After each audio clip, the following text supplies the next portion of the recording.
So we have to make this as interactive as possible. And so we're going to be talking, this session is centered around enhancing food chains, food supply chains using ICT. And we know that it is important. There's so much advancement in technology today. So today I have Mr. Daniel Udeme, who is a farmer and a project management professional and managing director of a company called Farm Monitor Africa. I also have Winich Attai, who is the co-founder and CEO of Winich Farms. So I wouldn't say much because they will introduce what they do and their organizations, and we'll get right into the session. Thank you very much.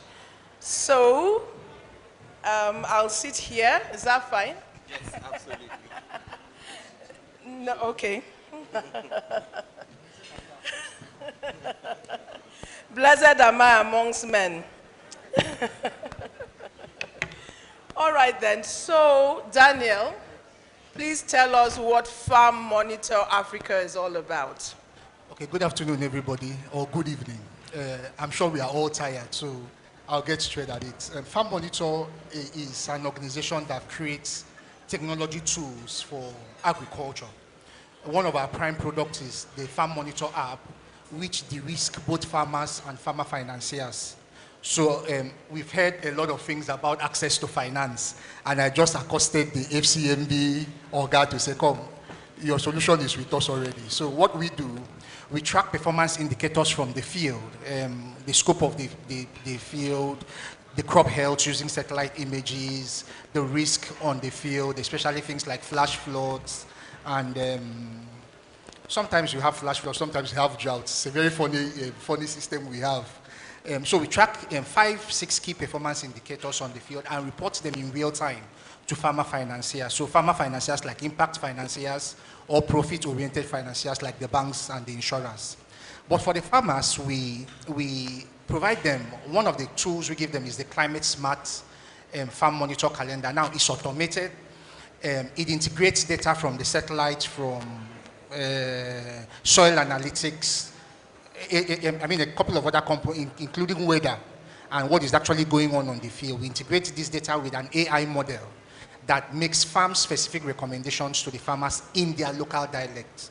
So this is what it means. It means when we map your farm, if your farm is in the north, it's going to take in all those indices in the north, the weather, the satellite image will show the crop health and all of that, and we are able to tell you, go and plant in this window, because in this window your soil would have been at the most optimum moisture level and all of those kinds of indices, and then do this at certain times. So those are the two categories of people we really deal with. We also work with extension workers. We help track to see what they are doing on the field. Of course, you know we are Nigerians. Sometimes they are not where they should be. So, but with Farm Monitor, we track to see what they are doing. We also track security. We have a security model that it's more like a panic button. If you are in a situation on the field and you need emergency, medical emergency, or security emergency, you just press the panic button. I mean, you can download it now. It's on Apple Play, it's on the Play Store, and then you will have some security come to your aid. So that's what we primarily do, de-risking farmers and farmer financiers. Thank you. Very interesting. And so, Riches, I love that name. Please tell us what Winich Farm does. Winich Farms. Yes, Winich. Yeah. All right. Good afternoon, everyone. So Winich Farms, I'm so excited sharing what we're doing, because hearing several of the conversations that has been had already today, I see there are lots of farmer association and processors in the venue.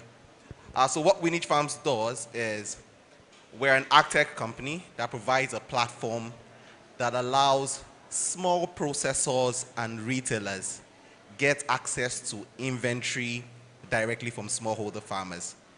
If we heard in the last session, the last panel session, there was lots of conversation or discussions around processors and retailers not having access to inventory when they want them, how they want them, the quality and quantity to which they want them. I'm excited to tell you that with Winich Farms, that problem is solved through a mobile app. And I'll just share a little insight on how we get this done. Other questions Okay, will come through. all right then. So, Riches, I see that this podium may be blocking and people may not see you. So maybe you should go there because you have something interesting. Very well. Very interesting to say. All right then, excellent. So I think you can all see Riches, eh? Okay.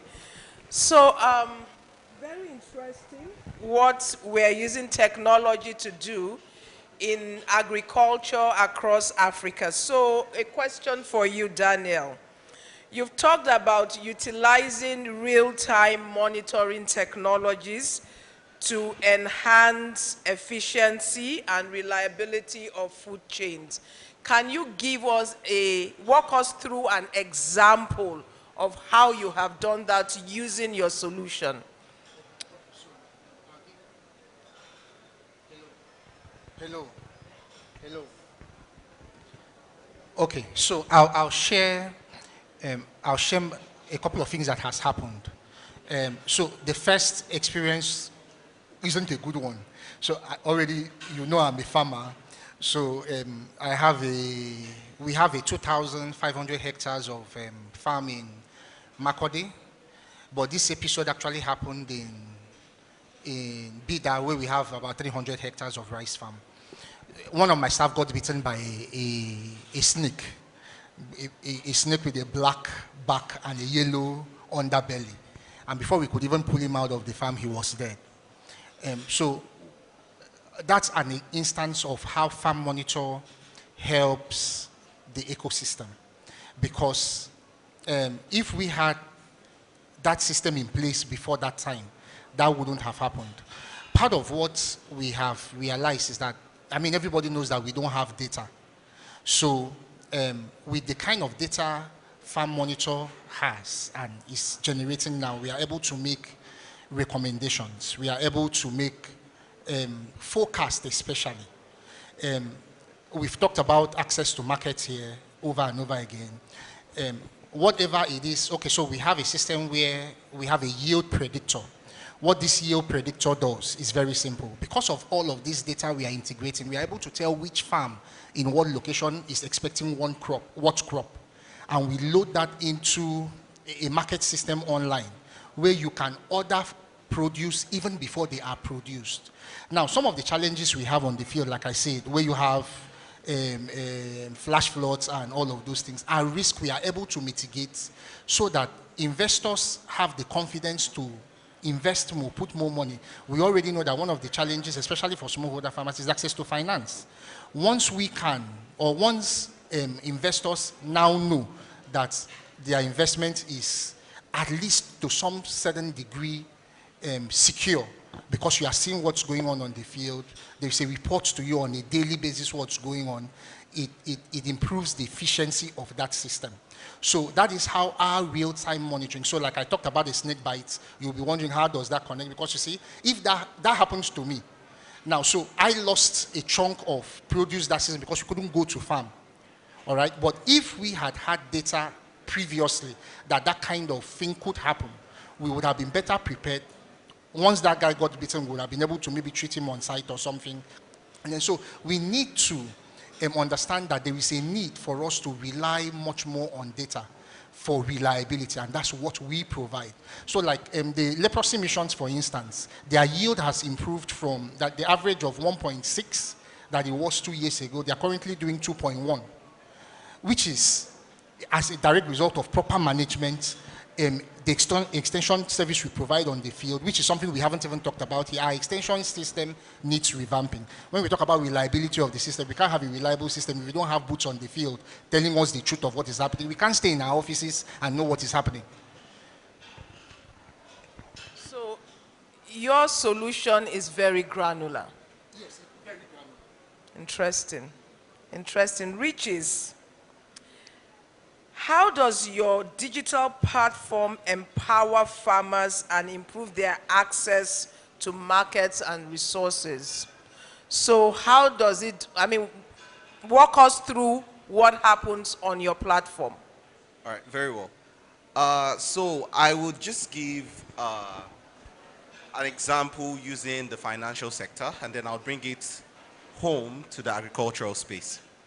You would agree with me that POS businesses came to revolutionize how simple banking transactions happen, such that before POS, the system of POS came into play, whenever you needed to withdraw cash or do simple banking transactions, you would have to go to the bank or go to join ATM queues at the banks to do your transactions. Now, when the business of POS came, it simplified and made efficient how simple banking transactions happen, such that if you step out of your house, in less than 100-meter radius, you will find at least one POS person that you can do your simple banking transactions with. Now, one major challenge that farmers get to face is accessing markets to sell their produce when they want them, how they want them. Now, what Winich Farms has done is to create an avenue remodeling exactly how POS businesses revolutionized simple banking transactions. So how we have done this is we have used an offline-online approach such that we have set up agent centers. Again, picture POS agent centers in communities. But this time around for agric mop-up, so we've set up agent centers in farming communities such that whenever farmers want to sell their harvested produce, they no longer need to wait for off-takers to come to them or wait for those specific days that are referred to as market days to sell their produce. All they need to do is locate the closest agent center, just the way you locate the closest POS points to you. And as soon as they get there, they take the produce to the agents. The agents checks for quality of the product in terms of the moisture content, the weight, onboards the farmer on the platform first. Upon onboarding, checks onboard the produce, that is checking the quality, quantity, and the likes. As soon as they do that, the farmer automatically gets an SMS saying you have dropped off XYZ, just like you go to deposit money in the bank, for example. And as soon as that happens, the off-taker, on the other hand, we built a mobile app, an inventory manager app for the off-takers. So if you have a rice mill here or a poultry feeds mill here, and you need inventory every time, all you need to do is download the mobile app and then put the orders of products that you want, the frequency to which you would want it to be delivered to you, choose the payment method that you want, whether you want to pay upfront or you want to pay at the point of delivery. And as soon as this happens, as soon as we have the agents in the farming communities get the notification, aggregate this produce, and as soon as they do that, we allocate a truck driver to go and pick up the produce and deliver directly to you. So you stay at the comfort of your processing plants, the comfort of your retail stores, and you can get access to inventory anytime, every time that you want them at the best and competitive price, because we are mopping up the produce directly from the farmers. To further put context to this, we have over 80,000 farmers that we work with across 23 states in Nigeria. So, I've seen some of our customers here already who already use our solution. So this is how we've been able to do it. Now, on top of this, he spoke about data. We take data very, very seriously, such that before now, a typical farmer would not be able to get access to financially inclusive services like credit, because again, they are largely unbanked, underbanked. Now, understanding this, we also built a solution for the farmers that, leveraging the quantitative and qualitative data sets that we collect from them, connecting them to markets, we are able to build them a credit score. Interestingly, Sterling Bank, we're able to provide this information to Sterling Bank, and they saw the importance of it.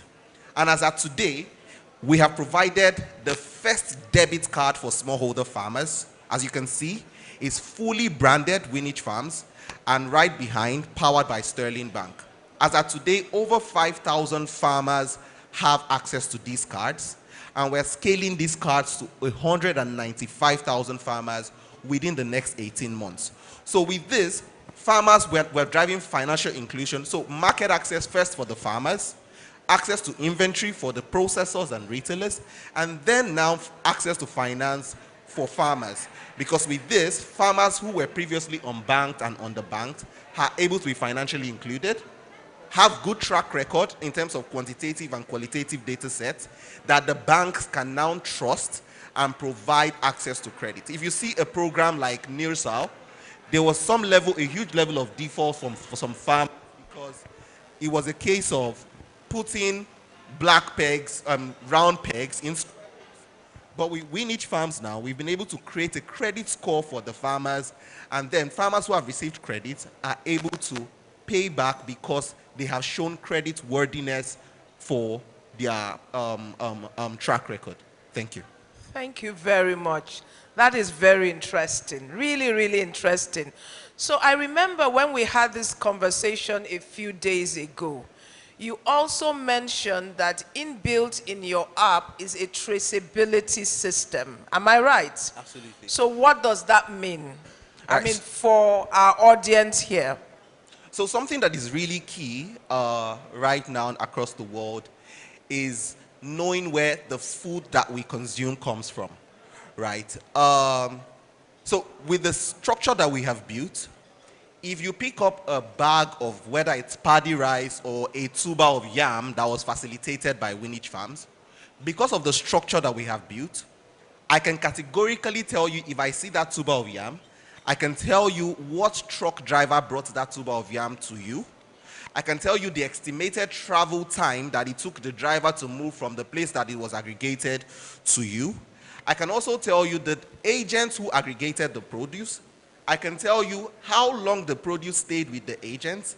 And I can tell you which farmer cultivated the produce. That's how much level of tracking and traceability we've been able to create in the system.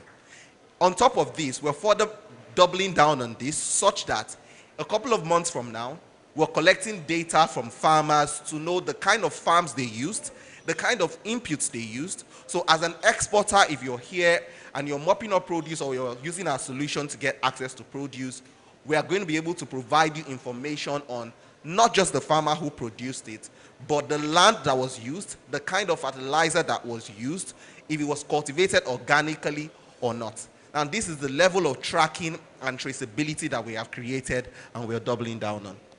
Interesting, interesting. Well done. Now to Daniel, and we'll begin to round up because I'm sure there are loads of questions here, right? So to Daniel, you gave a vivid example of what had happened to one of your workers who was bitten by a snake. And I'm impressed that your app is able to, or your solution is able to provide that granularity of risk to would-be financiers, would-be farmers. So basically, Farm Monitor is all about information. It's all about information, it's all about risks, right? Is there something else I'm missing? Okay, so it's also about performance and productivity. So at the heart of Farm Monitor is yield improvement. We've been told and we've seen the statistics today that a hectare of rice is supposed to averagely give us 4 tons. But in Nigeria, it gives us between 1.5 and 2 tons. That's less than half. Now, so one of the things we are interested in is helping the farmers improve their yield. To be able to do this, we are giving them information through our extension workers and even through text messages. And like I said, the text messages get to the farmers on 2G. So they don't have to have Android phones to access information, all right? And that comes to them in their local dialect. In fact, if you download our app and you want to use as of now, you would have the option of choosing which language you want to use it in. Yeah, because at the end of the day, even when we go do trainings, it's mostly in local dialects that we do these trainings. So we are interested in the productivity and the performance of the farmers. There can't be productivity if there is no performance. If the farm itself is being hit by disease or something, you cannot be talking productivity. You can only be talking productivity when your farm is performing. So that's what we do, and that you are very correct to say granular. We look at the details of what's going on in terms of the crop health, and then we're able to report that to the farmers and to the farmer financiers, which is quite collaborative to what he said. There is a need for people, especially financiers, to know what's going on. We are working with the Federal Ministry of Agric now to aggregate all the farmers, link farms to farmers, so that if you get into a system, there should be some sort of order. There should be some sort of, you know who is doing what, who is producing what, like he said, traceability. Who is producing what crops are produced in what location, and what is the quantity of the yield they are expecting in that location, so that especially for policymakers, they're able to make informed decisions. Thank you very much. All right, so my final question is this, and I think somehow it's mute, because my question was going to be, what future trends do you foresee in the use of information technology in agriculture? And how can stakeholders prepare to leverage this advancement?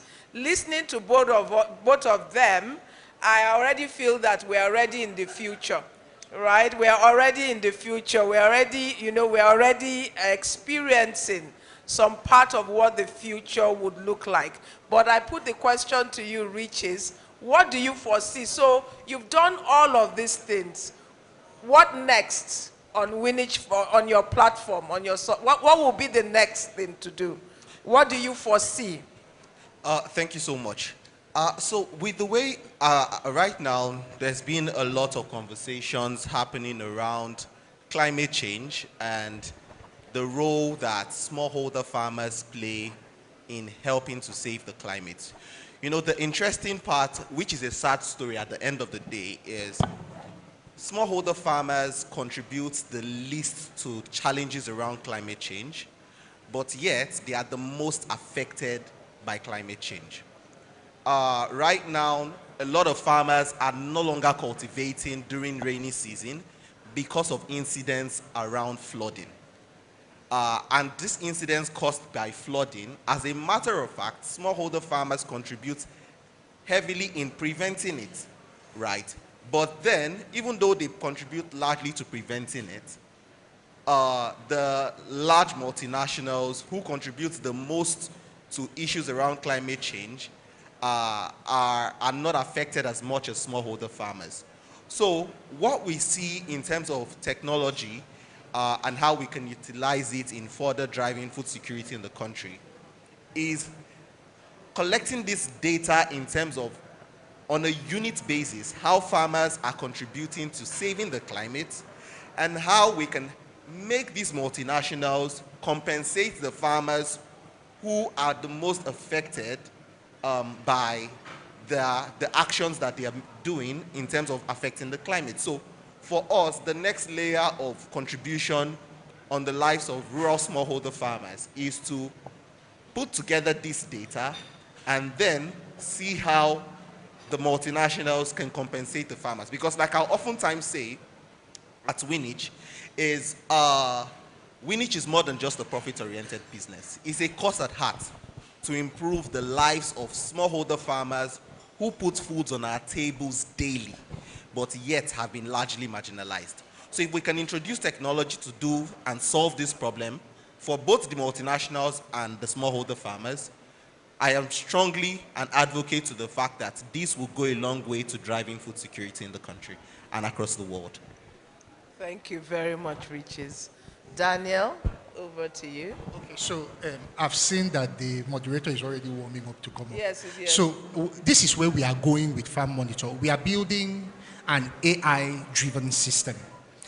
I know that when we talk AI, a lot of people think, how does this connect with farmers? Let me paint a picture. There is no dynamic sector like the agricultural sector. There is too much risk and too many what we call known unknowns and unknown unknowns. Now, what we have done is we have looked into the future and we have seen that there is a need for predictability, especially to rain-fed agriculture. So because there is that absolute need, of course the smallholder farmers are largely rain-fed dependent, there is a need to know what exactly, which fertilizer should a farmer use in what location that will maximize yield for that crop. So what we are looking at into the future is to build a system. Incidentally, every time I have this conversation, I make people understand we are playing the long game. We are not playing the short game. We are playing the long game where in the nearest future, when you look at your phone, you'll be able to tell what crop to plant where, what fertilizer to use, and you are at least 80% correct. Because we have data that has been synthesized by AI to say, if you plant on this particular area, this is going to be your yield because this is the seed potential of this seed. This is the soil analytics of this place. And in the long run, we can better forecast, our agricultural productivity and make decisions based on where we are going, not just because we are too reactive now. There's a need to position ourselves to be proactive, and that is what our technology is building for the future. Thank you very much. So before we go to questions, I want us to do something. And if you would bring out your phones, everyone.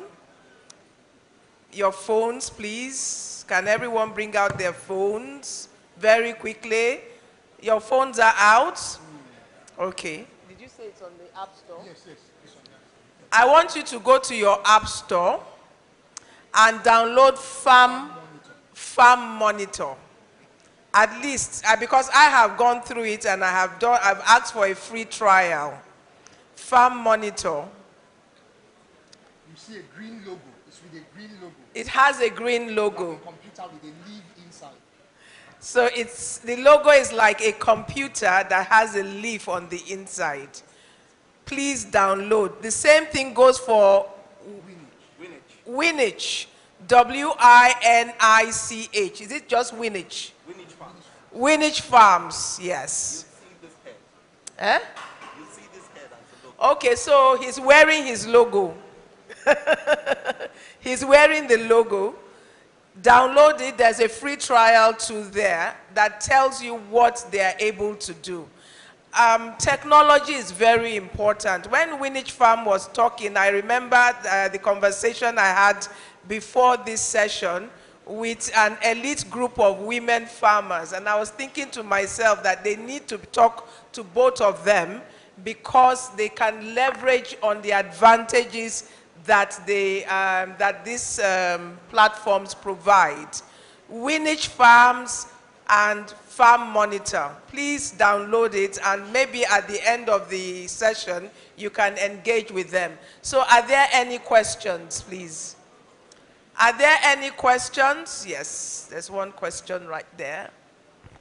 There's one question there. You need one microphone.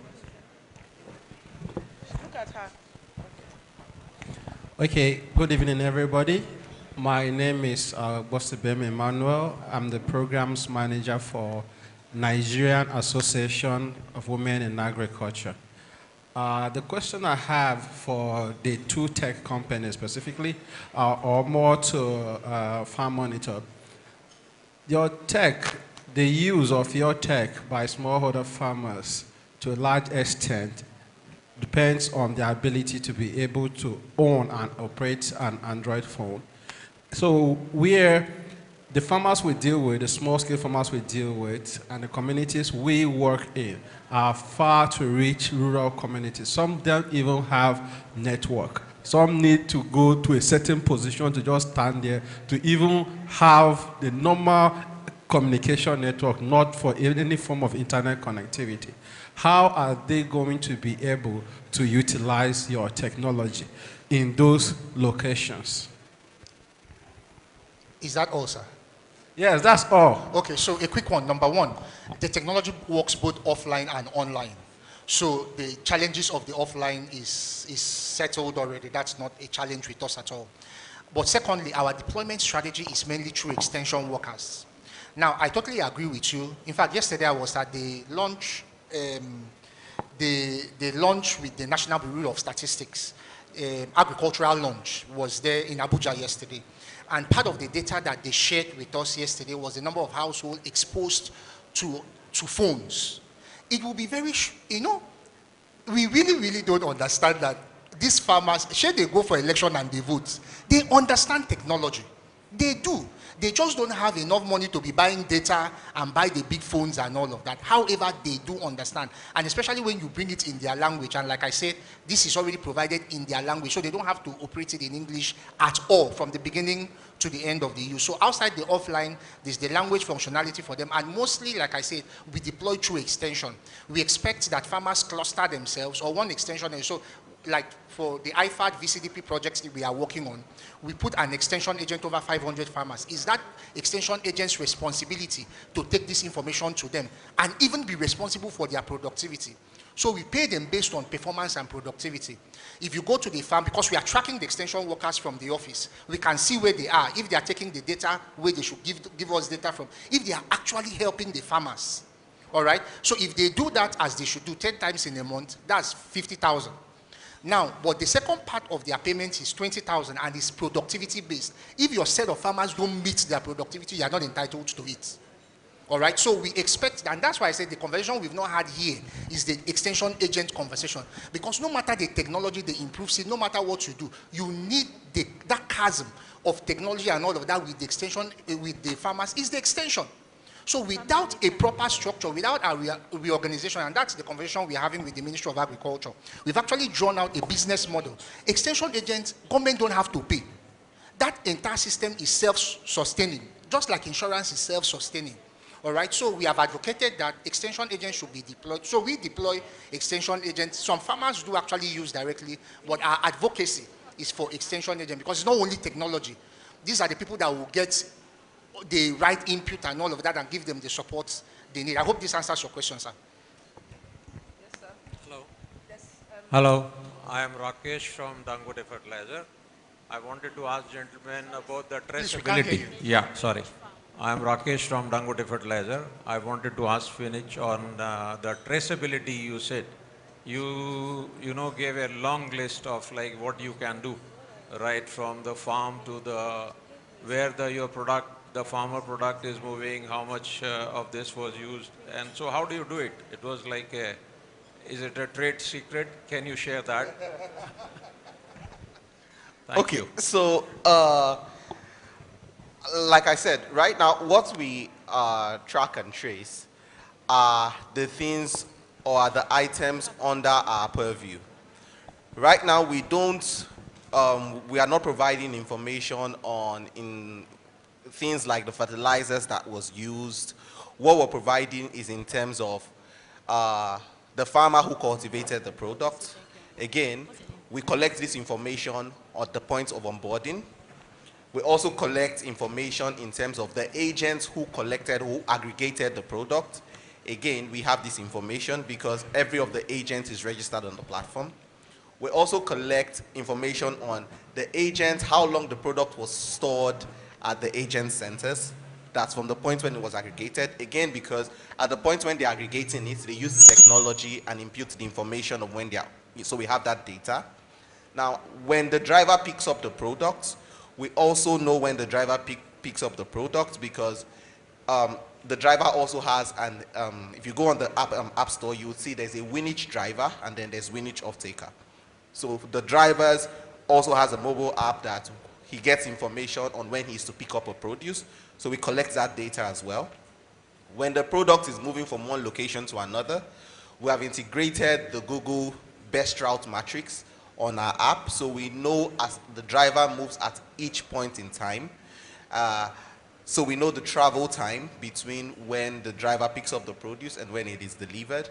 And then finally, the off-taker who made the order, the off-taker will have to make the order first before the product would leave the agent center to be delivered. So again, we have that information. So that's why we're able to provide you all of this.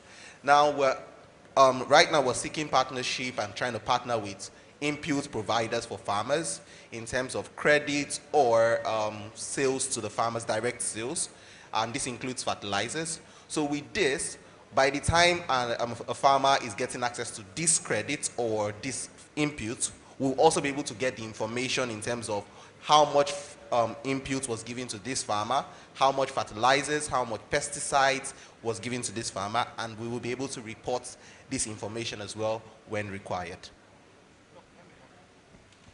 Okay, so let me just add to that. So Winich, he's my brother. They take it from from the after primary productivity up, and he has answered that accurately. However, what Farm Monitor does for fertilizer is that from the moment that fertilizer is applied to the ground, all right, one of the things our algorithm does is pick up that fertilizer's information and tells what impact did that fertilizer actually have on the yield of the crop. So this is how it works. It uses satellite. I'm going to give you a bit of trade secret, all right? You asked about trade secret.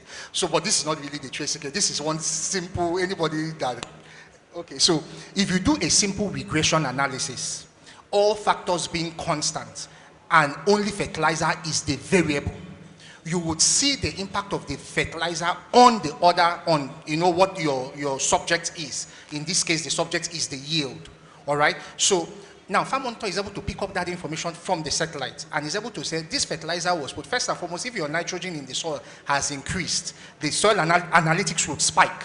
We will show that there has been an increase in fertilizer. And that's how we actually know that the farmers have actually used the fertilizer. Because some of them collect the fertilizers and don't use it. They go and sell it. So we are able to audit that using technology to say, okay, the farmer has actually put the fertilizer, and this is that impact of this fertilizer on the yield of this crop. Now, if you do that across fertilizers, you now can tell which fertilizer does well with which crop in which location. And that's exactly what we are building. And that's why I say we are building for the future. We need a lot of data to be able to make these analytics that we are talking. The chat GPT that we all shout about is 20, 30 years worth of data only. And we've been having agricultural data since. If we have the kind of data that we need, all of this is just a piece of cake. Thank you. So we'll take one more question, and that's the final question, please. Okay. Whoever is going to answer should just answer in 30 seconds. Okay, so my name is Oludari Talabi, Italian Group. My question is to Winich Farms. So I'm trying to get a sense of capacity and quantity of the farmers to provide inputs. Because now I'm on your app, I can see cashew sold out, check back later. Millet sold out, check back later. Share nut sold out. So how does one, if I want large quantities, how is that arranged? Yeah, so even though it's showing sold out right now, you can still proceed to include the order you want to make. And then after a few, maybe like 30 minutes, 1 hour at max, as at today, you would get a pop-up notification that tells you that this is the capacity that you can get, right? Now, if you also go through the app, you will see how you can include a frequency in terms of how you want it to be delivered. So again, we engage farmers demand-based, right? Because the aggregation centers are not for Winich Farms, they are for the agents. So we cannot have the agents already begin to aggregate produce when we're not confident that there is an off-taker that is ready to pick up the produce. So you can already go there and input the information of products that you want and when you would like it to be delivered. And under 30 minutes, 1 hour, you will be able to get an information that this can be made available to you within the next XYZ period of time. And then a sales associate will call you and get information, much more information from you, and then we'll take it up from there.